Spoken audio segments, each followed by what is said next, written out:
Saludos amigas, amigos. Ustedes sintonizan Acento TV y este es su espacio de entrevistas y comentarios a partir de ahora. Recuerden ustedes que nos están sintonizando en el canal 38 de Claro TV, en los canales 39 y 439 de Altiz y en el canal 41 de Star Cable de Santiago de los Caballeros. También en las páginas acentotv.do y acento.com.do. El tema de este día en a partir de ahora, 2 presidentes en Venezuela. Vamos a tratar de entender qué está pasando en ese país hermano. Y nuestro invitado sabe mucho de esas cosas. Roberto Álvarez, abogado, especializado en temas internacionales, ex embajador de la República Dominicana precisamente en la OEA, que es la entidad que ha estado tratando este tema fuera de Venezuela, y un especialista en asuntos también de derecho continental, podemos decir, de asuntos del continente americano y latinoamericano. Vamos a una pausa y retornamos de inmediato.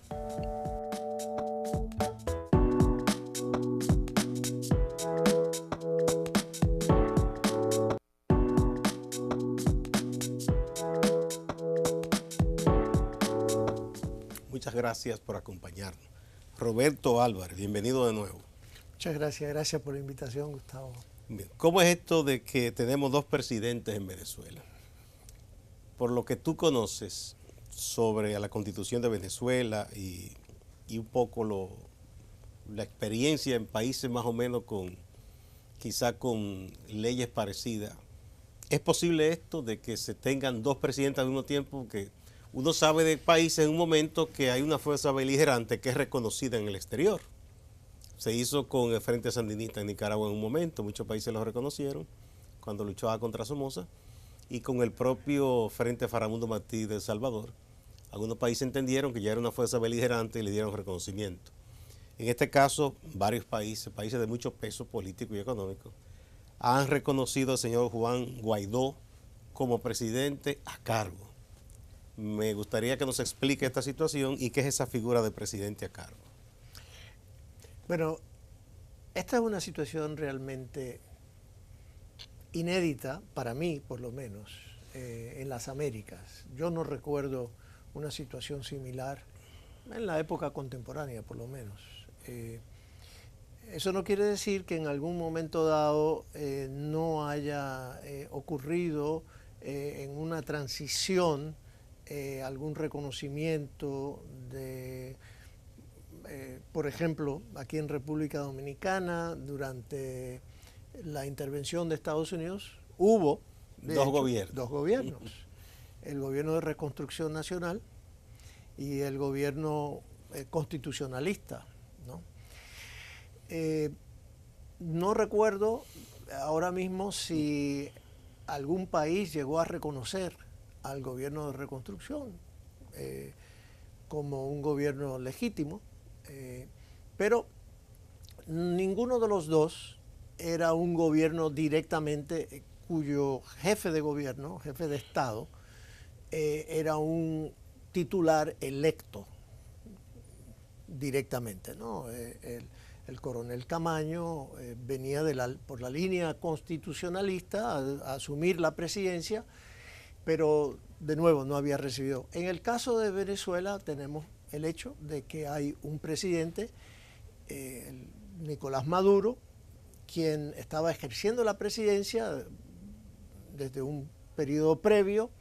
Vienen unas elecciones en mayo del 2018, unas elecciones que fueron muy cuestionadas por la comunidad internacional y por la comunidad nacional venezolana también. Hubo una cantidad de actores importantes, partidos políticos que no participaron en esa elección, que además tuvo la particularidad que el presidente Maduro, o mejor dicho, el Tribunal Electoral, la adelantó de diciembre de 2018 para mayo del 2018.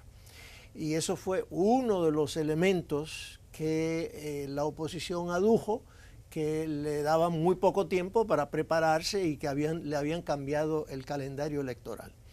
De todas formas, una gran parte de la comunidad internacional Unión Europea, Estados Unidos, Canadá, Japón y muchos países latinoamericanos no reconocieron la legitimidad de esa elección. Y de hecho, desde junio del año pasado, del 2018, un mes después, hubo una sesión del Consejo Permanente de la OEA en la cual se declaró que la elección de mayo no había reunido las condiciones para hacer una... Y ya antes hubo aquello de la Asamblea Constituyente también, desconociendo a la Asamblea Nacional. Correcto. También había ocurrido ya eso desde el verano del 2017, julio más o menos, y del 2017, que era ya también otro elemento y que había desconocido la mayoría de los poderes de la Asamblea Nacional, que sí había sido electa en unas elecciones en diciembre del 16, más o menos, diciembre del 16 me parece, sí. Más o menos reconocidas por la comunidad internacional. Pues la toma de posesión de esa elección, que fue considerada irregular, altamente irregular, y pues llevó a que la toma de posesión de Maduro el 10 de enero recién ocurrido, se convocara a una sesión del Consejo Permanente de nuevo, en el cual se adoptó una resolución hace pocos días atrás, creo que fue, no sé si fue el 12 o el 13 o el mismo día, creo que puede haber sido el mismo día que tomó, exacto, fue el mismo día que tomó posesión Maduro. La votación fue unas pocas horas después de que había juramentado. En esa resolución hubo una mayoría de los miembros del Consejo, 18, que votaron a favor de la resolución, no reconociendo a Maduro como un presidente legítimo. Entonces, estos son así, a grandes rasgos, los antecedentes. Viene el cambio de la presidencia dentro de la Asamblea Nacional y eligen a Juan Guaidó como su presidente, y obviamente ya los países que no habían, de las Américas, sobre todo Estados Unidos y Canadá, que no habían reconocido la legitimidad de la elección y la legitimidad de Maduro, pues obviamente estaban ya trabajando en concierto y reconocieron cuando Guaidó se declara bajo el artículo 233 de la Constitución de Venezuela, se declara como presidente encargado de la República por ausencia absoluta del jefe de Estado. Ahí ha estado la discusión. ¿Qué dice la Constitución venezolana? ¿Cuándo se puede considerar ausencia absoluta? Bueno, ahí, si mal no recuerdo, no tengo el artículo a mano, pero hay varias situaciones en las cuales, obviamente, la muerte del jefe de Estado, su destitución o su incapacidad. O abandono del cargo. Esa es la cuarta, y ahí voy. Pero primero la muerte, incapacidad y destitución, la cual dice entonces avalada por el Tribunal Supremo de Justicia. En el caso de el abandono permanente del cargo, no tiene la condición de que tiene que ser avalada por el Tribunal Supremo de Justicia. Dice que en ese caso será el presidente de la Asamblea Nacional, asumirá el cargo por 30 días y convocará a elecciones. Eso es más o menos la figura. La cuestión, ¿qué quiere decir la interpretación de abandono del cargo?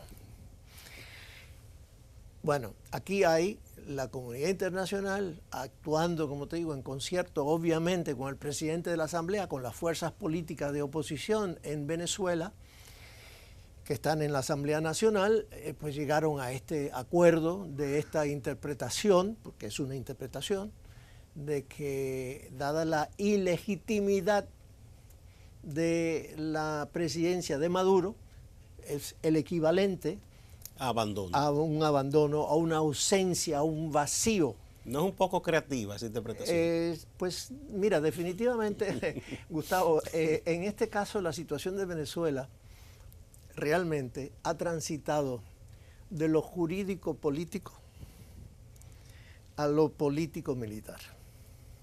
Político-militar. Sí, digo, en mi Sí. criterio. Sí. La cuestión jurídica es una cuestión de fuerza, es decir, es una situación en la cual no está completamente fuera de la realidad de lo que está ocurriendo, realmente es una lucha de poder. Hay uno de los lados, ¿no?, que declara de que, dado el hecho de que el otro es ilegítimo, alguien tiene que encargarse del Estado.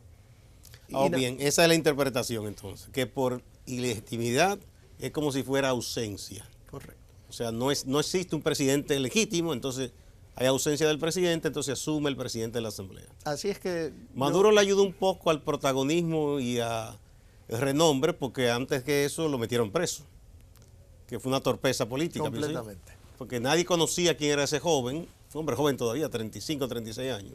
Sí, no sé si esa es exactamente la edad, pero joven, muy joven. Ingeniero industrial, dicen que es un tipo que tiene preparación académica. Y un nombre bastante, de apellido curioso, Guaidó. Un apellido que creo que los ibaeños lo pueden pronunciar. Bueno, muy hay bien. un relajo que están diciendo en las redes de que los ibaños están preguntando qué fue lo que Juan Guaidó. Bueno, el caso es que esa autodeclaración, obviamente que no fue algo repentino. Él contaba, como tú dices, ese apoyo internacional, se hicieron consultas, lo más probable, porque él se estaba exponiendo mucho haciendo eso. Entonces, Claro. de inmediato viene el apoyo de Estados Unidos, de Brasil. Bueno, pero hay algo. Uno es presidente de un país, se supone que tiene el mando, ¿verdad?, sobre los poderes públicos que están a cargo del Ejecutivo y entidades, instituciones como las Fuerzas Armadas. En ese caso, él no cuenta con Fuerzas Armadas, por lo menos formalmente, ¿no? Habrá uno que otro grupo que simpatice con quitar a Maduro, pero ¿qué se puede hacer? Porque está entonces en un periodo como de una espera terrible para ese pueblo, porque un presidente que está ahí en los hechos y que no va a ceder, dice que es un golpe de Estado el otro, y el otro que se autoproclama y recibe un apoyo significativo a nivel internacional.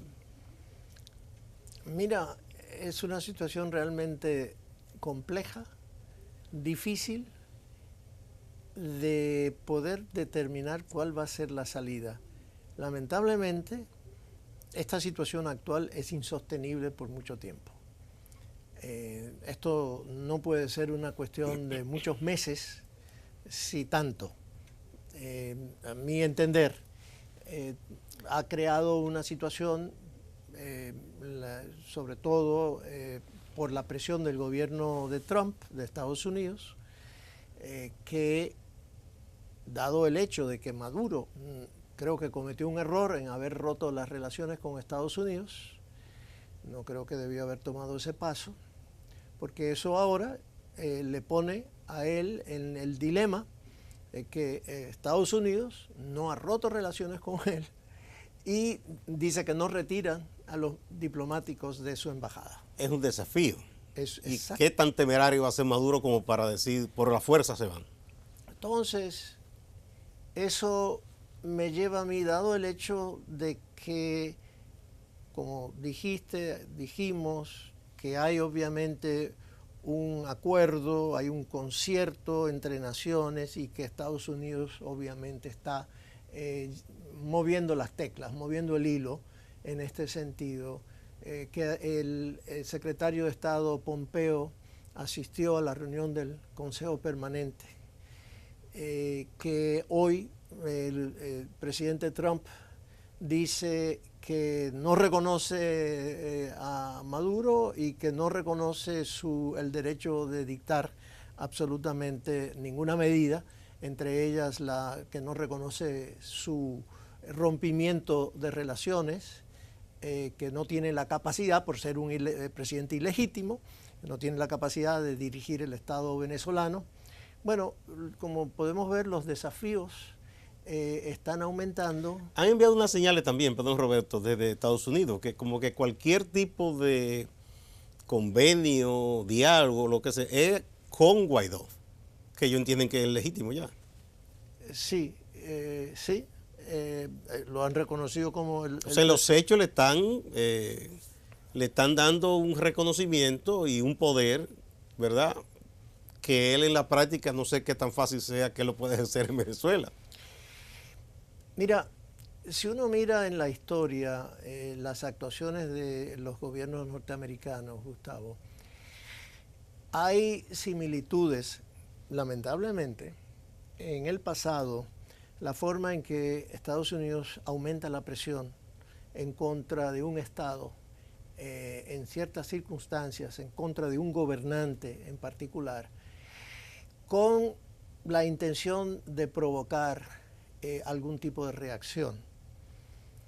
Como, por ejemplo, me viene a la mente el caso de Manuel Noriega en Panamá, que hubo una situación muy tensa durante prácticamente un año, hasta que hubo un incidente en el cual mataron a un ciudadano norteamericano.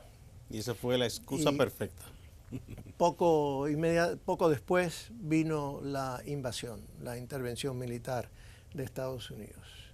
Más recientemente también la situación en Libia.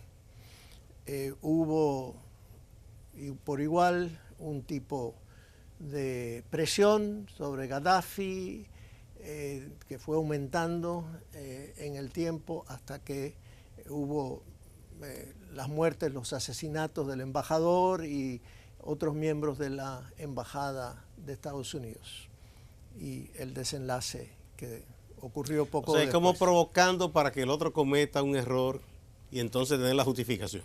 Mira, como de nuevo uno mira la historia y de la forma en que actúan las administraciones de Estados Unidos en ciertas circunstancias, pues parece haber un cierto parecido, una similitud en los hechos previos a lo que viene ocurriendo hasta ahora, porque el presidente de Estados Unidos toma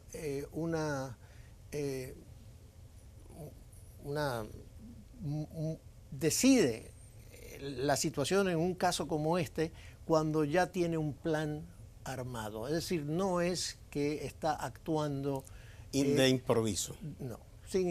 Aquí hay un plan, para mí, claramente articulado, que es lamentable, que debo añadirte, Gustavo, que es lamentable porque ojalá que exista alguna negociación mediante la cual se pueda lograr la salida de la cúpula del gobierno y pueda de alguna manera llevarse a cabo una elección libre. Una transición lo menos traumática posible. Lo menos traumática posible, porque una intervención militar sería desastrosa. No, porque es un país grande, no es un país, no es una isla. ¿no? Sería terrible. Eso podría ser algo que desencadene un conflicto regional grande.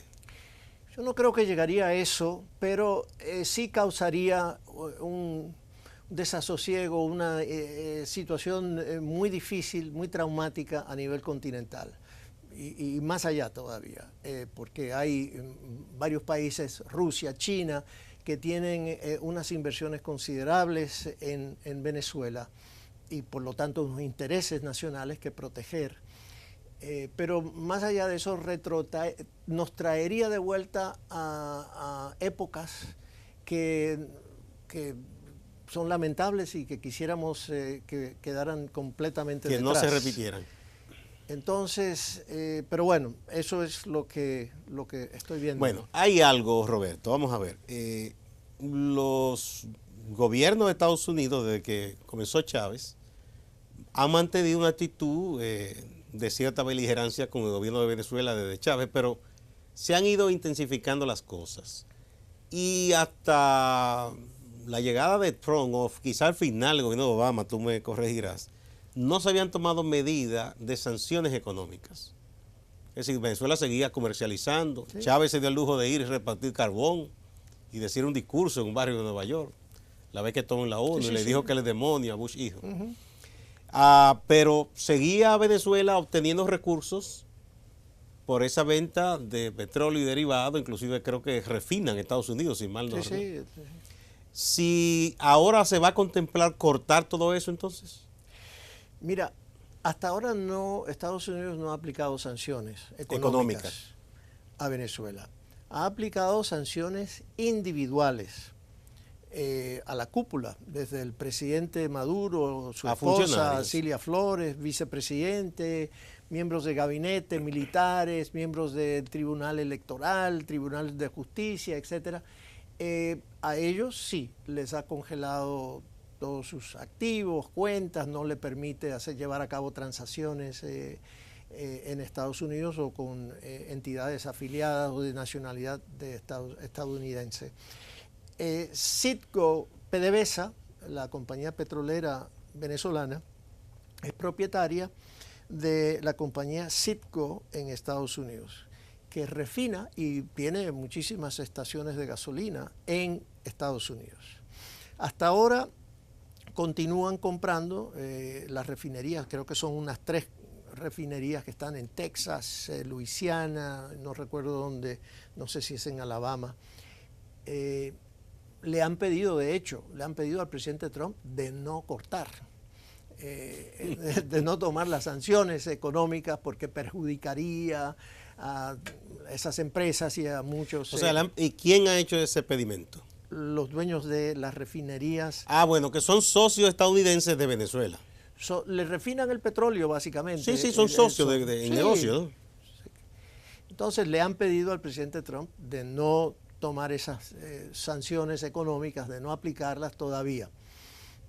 Estados Unidos ha estado considerando, ¿no?, llevar eso a cabo. Y de hecho, una de las preguntas que se hace ahora es, si no reconocen a Maduro como legítimo, ¿por qué entregarle el dinero de PDVSA a Maduro?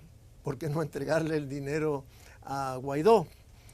Bueno, pero Guaidó tiene tiene la logística para poder administrar esos recursos. Claro que no. No, claro que no, pero lo que te estoy diciendo que sigue la lógica de que si tú no reconoces a un gobierno como económicamente, es decir, no lo reconoces políticamente, pero económicamente tienes relaciones. Bueno, sí, con ese. He escuchado voces diciendo que todo se debe hacer con Guaidó, incluso que los recursos que tiene Venezuela en Estados Unidos deben ser... ¿Cómo lo va a administrar? Es decir, eso ¿no? es un problema, sí. Entonces, vamos a poner un puntito aquí, Roberto, para ir a la primera pausa.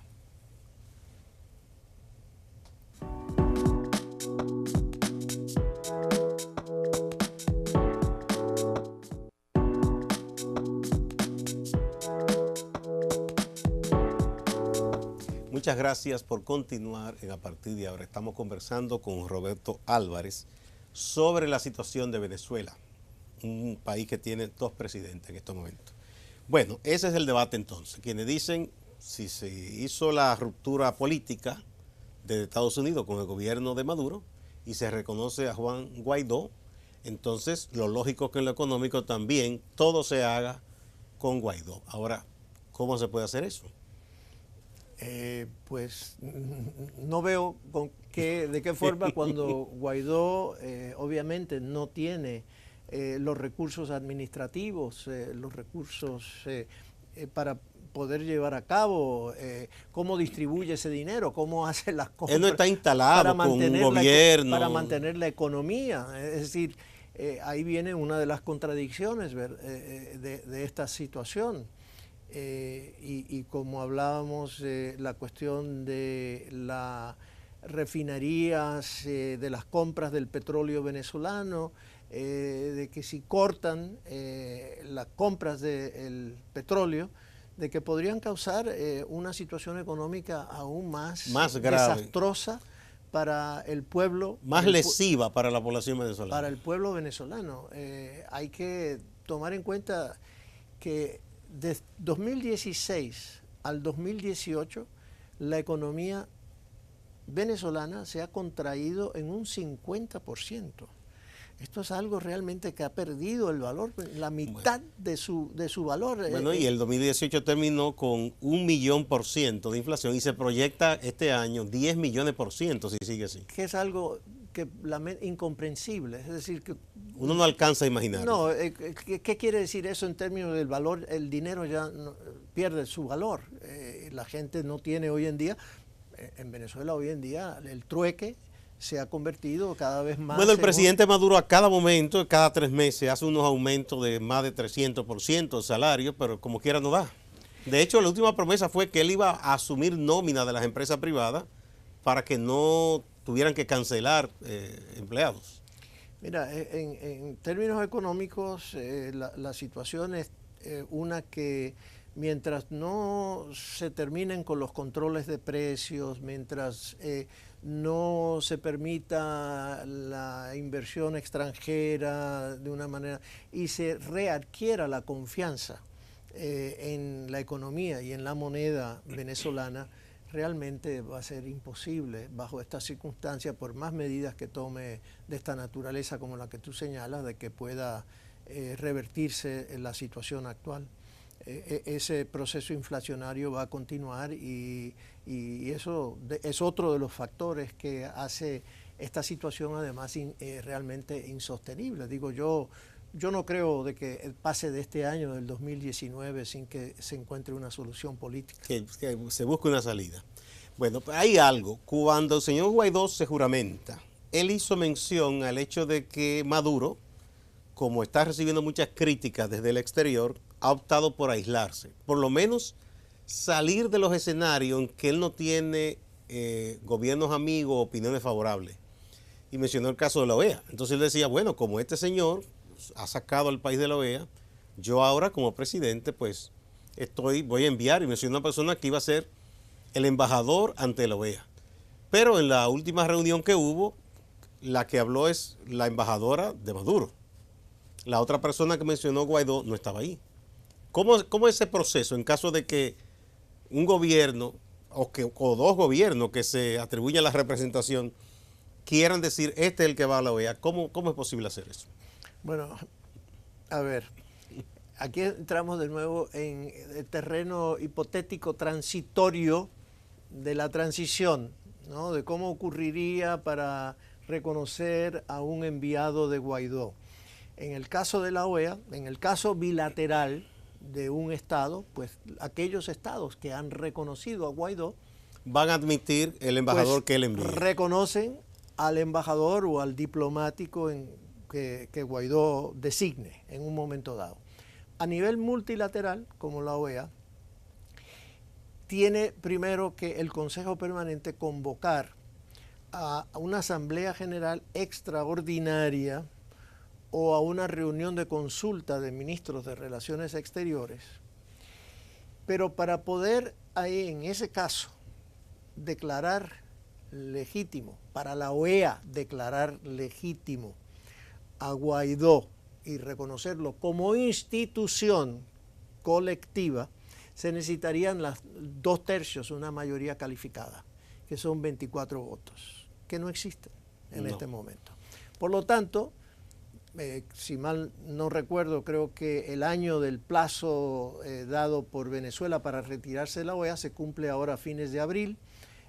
Si no hubiese los 24 votos, pues se retiraría. Hasta entonces estaría en su lugar el representante de Maduro, que habrá algunos países que no reconocen su legitimidad. Entonces uno se pregunta, bueno, pues en ese caso los representantes de esos países, cuando hable el representante de Venezuela, deberían pararse y retirarse de la sesión. Pero no lo han hecho. No, claro. Le han dado asentimientos. No.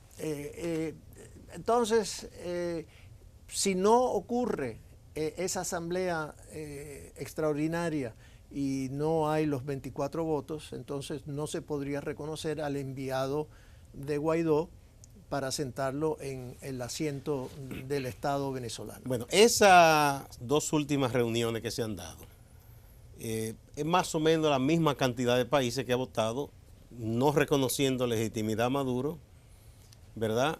y reconociendo a Guaidó. República Dominicana como que hizo un mejunje. No reconoce, al mismo tiempo como que insistió en lo del diálogo y la cosa. Bueno, eso viene siendo, quieras o no, una victoria para Maduro, porque se esperaba que hubiesen más votos en su contra. Sí, sin duda todavía hay una serie de estados, sobre todo de las islas caribeñas, pero junto con un grupo de países latinoamericanos al cual ahora se le ha sumado México. Que es un país importante. Dado el cambio de gobierno que hubo en México, México, Uruguay, por un lado, que se han propuesto ahora como negociadores, se han ofrecido para la situación actual, pero también tienes países que apoyan a Venezuela, como Nicaragua, Bolivia. El Salvador, bueno, ha sido sobre todo por el presidente del Frente Farabundo Martí, que ha estado en el poder, pero al cual le quedan ya pocos días en el poder, o semanas antes de que viene una elección presidencial, y lo más probable es que el Frente no gane las elecciones. Entonces ahí habrá un cambio. Pero bueno, muchas islas del Caribe inglés que el CARICOM ha reiterado su deseo de que exista una negociación, una salida pacífica negociada. Por lo tanto, ahí en ese sentido hay un impasse, por lo menos en la OEA. Ahora vamos a ver, Estados Unidos ha pedido una sesión del Consejo de Seguridad de Naciones Unidas para mañana, una sesión especial, que le toca ahora a República Dominicana presidir esa sesión, porque está de presidente del Consejo de Seguridad extremadamente, porque ahí viene la habilidad, la experiencia del embajador que preside esa sesión en poder dirigir y tratar de armonizar los debates de forma tal de lograr el mejor resultado posible. Y ahí tenemos en el Consejo de Seguridad a países de los cuales están enfrentados en cuanto a Venezuela, ¿no? Estados Unidos por un lado, y por el otro tenemos a Rusia, primordialmente, y también a China. Entonces, ¿cuál va a ser el resultado de esa sesión del Consejo? Pues no pinta muy bien, porque en última instancia, tanto Rusia como China tienen poder de veto. Tienen, exactamente. Eso, o sea, pero ¿cuál podría ser el papel de República Dominicana para tratar de salir bien librado? Porque es un choque de trenes ahí. Bueno, mira, es muy difícil predecir eso, Gustavo, porque hay que ver cuál es la propuesta de Estados Unidos. Es decir, ¿qué va a proponer en concreto? Si va a llevar algún proyecto de resolución, qué dice ese proyecto de resolución, qué busca, cuáles son sus objetivos. En ese caso, no sabemos, así que es muy difícil decir cuál puede ser el resultado de esa sesión. Pero tal vez cuando República Dominicana, que hace muchos años había estado buscando entrar, ¿verdad?, a ese organismo, no pensó que iba a tocar un tiempo tan difícil. Bueno, perdón, habemos algunos de nosotros que sí.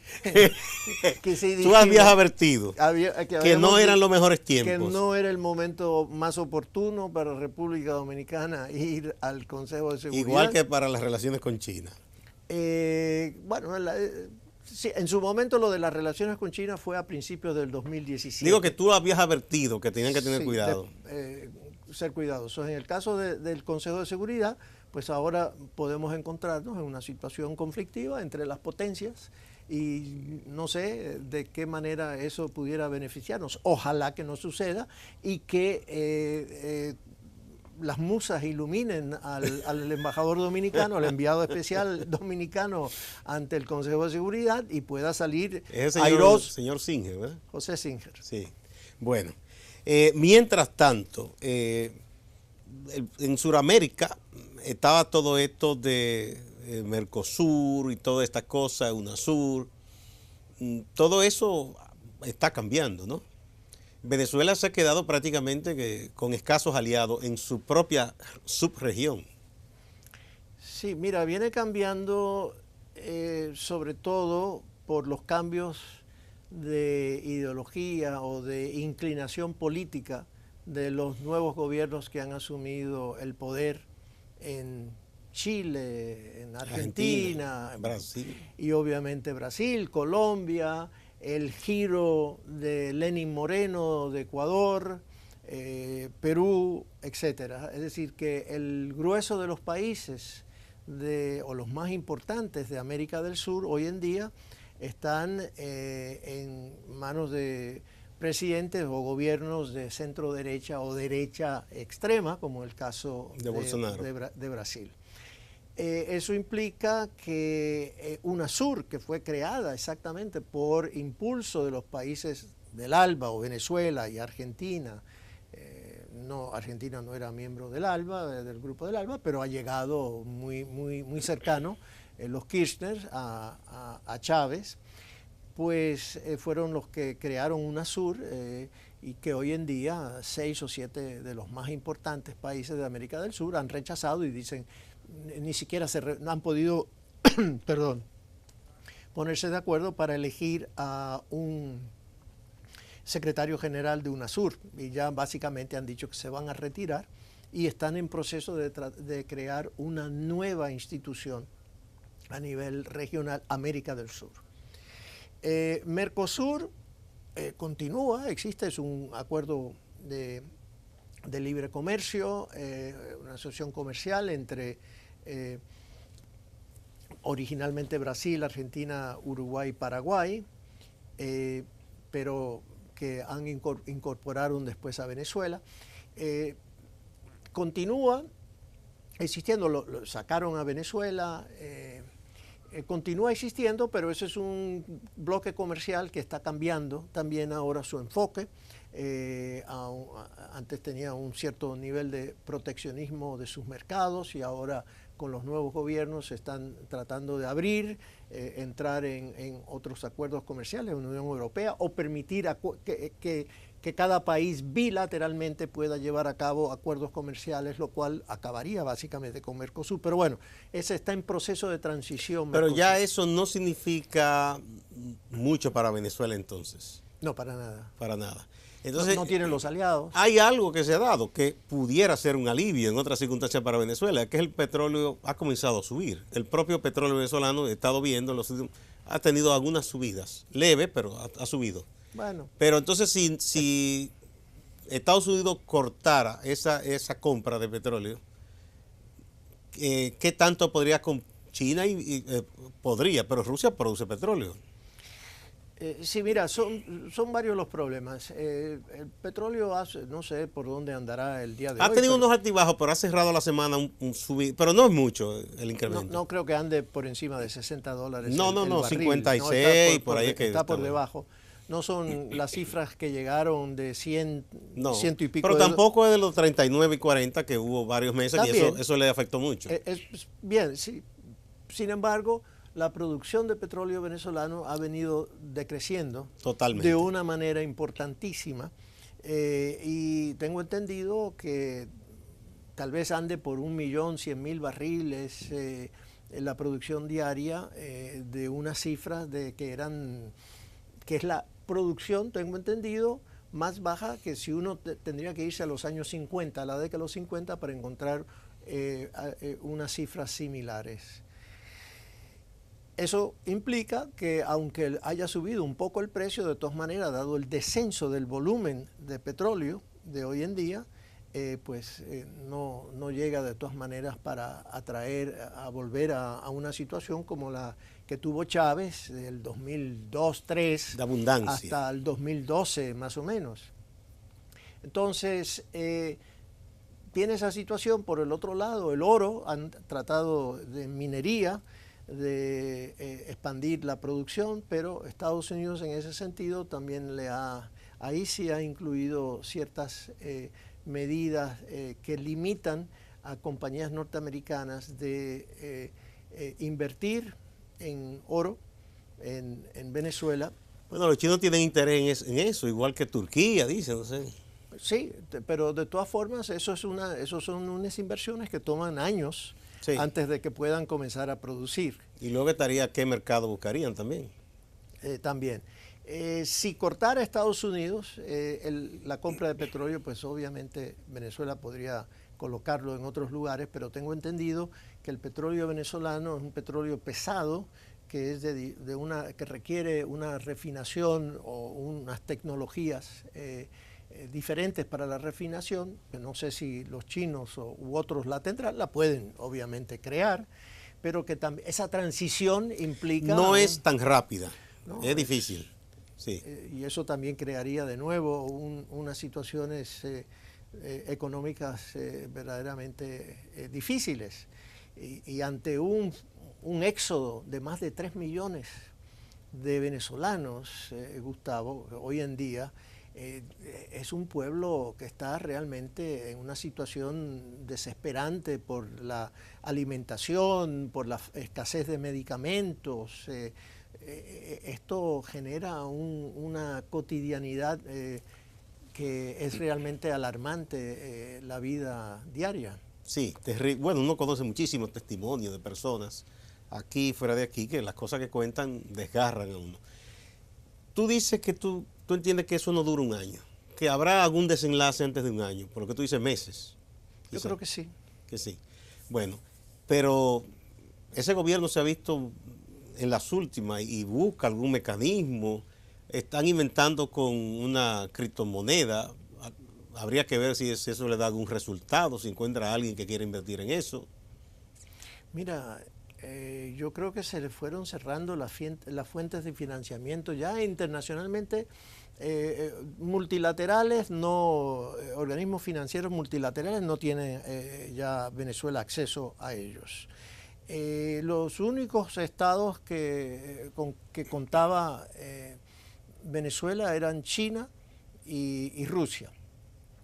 China recientemente, el año pasado, creo que le hizo un último préstamo de unos 5.000 millones de dólares, pero si mal no recuerdo, hicieron saber de que ya esto era quieren su plata. De que esto era ya como de los últimos.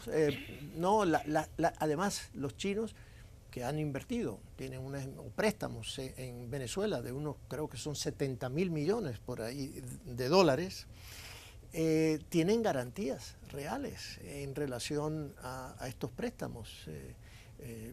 La mayoría de ellos en relación a pozos petroleros, la reserva que tiene Venezuela, a las reservas o al oro, igual los rusos. O sea que estamos hablando entonces que ese país, aún esas enormes riquezas naturales que tiene, están comprometidas en estos momentos. Están hipotecadas. Están hipotecadas. Sí, claro. Sí. Vamos a una pausa, vamos a ver un poco el tema político cuando retornemos.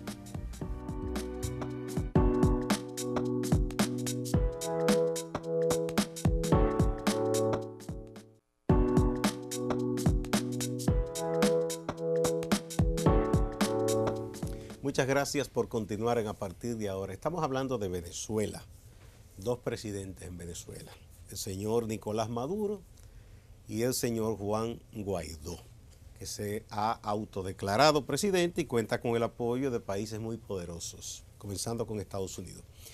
Por cierto que entre los países, dos me llamaron la atención porque son un poco cuidadosos para dar estos pasos. España, que incluso se le había criticado porque como que se había mantenido en una posición intermedia y ya como que se ha pronunciado también, diciendo que no, que se debe buscar una salida y que como que ve con buenos ojos a Guaidó. Y Francia, que inmediatamente apoyó, diciendo que sí, que Guaidó es el presidente. Que son países como que muchas veces dan muchas vueltas para tomar estas decisiones. No son tan directos muchas veces, o tan rápidos para sumarse a posiciones norteamericanas. Eso me llamó un poco la atención. Pero lo que quiero que hablemos ahora en este segmento es internamente. Si en algo ha tenido éxito el chavismo o el madurismo, como se le quiera llamar, es que han logrado desarmar prácticamente a la oposición. Primero disminuyendo, y esos partidos se fueron quedando, desinflando los tradicionales, los adecos, los copellanos, y las cosas que surgieron después. En un momento parecía que fue candidato, primero contra Chávez y luego contra Maduro, a Enrique Capriles. Enrique Capriles. Parecía que iba a ser un líder que iba a aglutinar. Luego como que se desinfló un poco Leopoldo López, por eso lo metieron preso. y como que uno no ve esa fortaleza, por lo menos como en una unidad en la oposición. Ahora, a partir de lo de Guaidó, ¿tú piensas que podría reorganizarse la oposición? Sí, mira, obviamente la oposición, como en toda obra humana, no ha sido perfecta en Nicaragua, pero pero en Venezuela, como en Nicaragua, tampoco tenemos esa situación, como tampoco lo ha sido aquí en República Dominicana. Sin embargo, fíjate... Lo único es que no estamos viviendo una situación tan crítica. No, pero no, sin duda alguna, guardando las diferencias, pero lo que me refiero es a lo siguiente, que se critica la ausencia de oposición, se critica de que no hay un líder que represente, que pueda unificar. También te puedo señalar otros países más allá también. Eso ocurrió en Ecuador, ocurrió en Bolivia. ¿Qué sucede? ¿Cuáles son los vínculos, los hilos en común? En el caso estamos hablando de Venezuela ahora, es un control del Tribunal Electoral. Bueno, aquí afortunadamente eso ha cambiado y vamos a dar ese reconocimiento inmediatamente. No son iguales las circunstancias. Sin embargo, en el caso de Venezuela, el Tribunal Electoral, el Tribunal Supremo de Justicia, es decir, la Corte Suprema de Justicia, las fuerzas de seguridad, las Fuerzas Armadas, la policía, todo el control de la economía está en manos del gobierno, ha estado todo exclusivamente en manos del gobierno. Entonces, es muy difícil bajo esas circunstancias de tú lograr, cuando también depende tanto la población en general, depende de los programas de asistencia que provee el Estado, que tú puedas lograr una unidad de la oposición. Es realmente muy, muy difícil. Ahora, además, una de las cosas que se ha cuestionado es, ya sea Capriles, Leopoldo López o los otros líderes de la oposición, de que aparentemente no han estado dispuestos a jugársela. Bueno, Leopoldo López estuvo preso y está todavía detenido en su casa. Sí. Enrique Capriles se le retiró a su partido, Primero Justicia, y a él personalmente su derecho a presentarse a la elección por un tiempo, no recuerdo cuántos años. Entonces, ha sido actuaciones duras de parte del gobierno. Guaidó ahora ha logrado encontrar, por un lado, un cargo dentro de la legitimidad de las instituciones del Estado, y esto es fundamental, con un respaldo internacional ya decidido a jugársela. Entonces ahora la pregunta es si Guaidó está también decidido a ir hasta las últimas consecuencias. Pero sin olvidar que ya Maduro dijo que, bueno, que las autoridades, que él entiende que ahí hay cargos penales en lo que le ha hecho y que las autoridades deben actuar. O sea, la justicia debe hacer su papel. O sea, que no nos sorprendamos si en cualquier momento se le formulan cargos y lo apresan también. Claro que ahora ese hombre tiene un gran respaldo internacional, no será tan fácil. Esa es la gran diferencia, Gustavo. La gran diferencia ahora en este momento, fíjate lo que ocurrió hace una semana, 10 días atrás, que lo detuvieron unos colectivos cuando él iba en camino a un rally, a un meeting político, lo detuvieron y a la hora o algo así, ante el escándalo internacional que se formó muy rápidamente, lo pusieron en libertad y de hecho hasta han procesado. Sí, Maduro dijo que quienes habían hecho eso eran enemigos del gobierno para hacerle daño. Pero eso te dice cómo ha cambiado, ¿no?, la situación. Es decir, que hoy en día hay un mayor equilibrio de las fuerzas internas por esa presión internacional que se ha generado últimamente y ese acuerdo que ha habido. Por eso sería muy difícil, yo no recomiendo, de que alguien le vaya a pensar hacer algún tipo, crear alguna situación que genere algún problema a la integridad física de Guaidó. Eso no sería conveniente. Se le complicarían más las cosas a Maduro. Yo sí he visto algo a partir de lo que ocurrió con ese hecho público de que se autoproclamó, y es que los venezolanos habían abandonado esas protestas masivas y un poco estaban desanimados. Aquí mismo uno conversaba con los que están aquí y decían, yo no veo esperanza. Y ahora han tomado como de nuevo esa fortaleza para protestar y ese anhelo y esa fe en que las cosas van a cambiar rápido. Aquí uno vio lo que pasó aquí en la capital, en Santiago, pero en muchos países que las diversas diásporas venezolanas salieron también a protestar y a sentirse tan confiadas en que esta vez sí se podrá lograr algún tipo de salida. Así es, obviamente, sin ese tipo de decisión del pueblo venezolano de salir a protestar, a exigir que se cumplan con los derechos constitucionales del pueblo y a exigir en este caso la salida de Maduro del poder, sin ese tipo de apoyo sería imposible que Guaidó pudiera actuar de la forma en que lo ha hecho.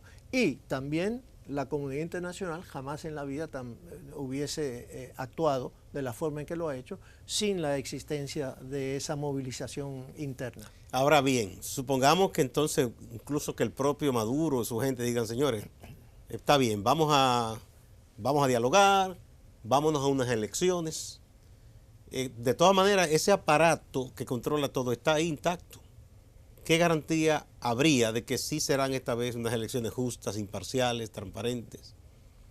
¿Cómo podría ser eso? Bueno, se necesitaría primero crear esas condiciones, lo cual quiere decir que tendrías que tener un Tribunal Superior Electoral diferente, nuevo. Tendrías también un Tribunal de Justicia también diferente, nuevo.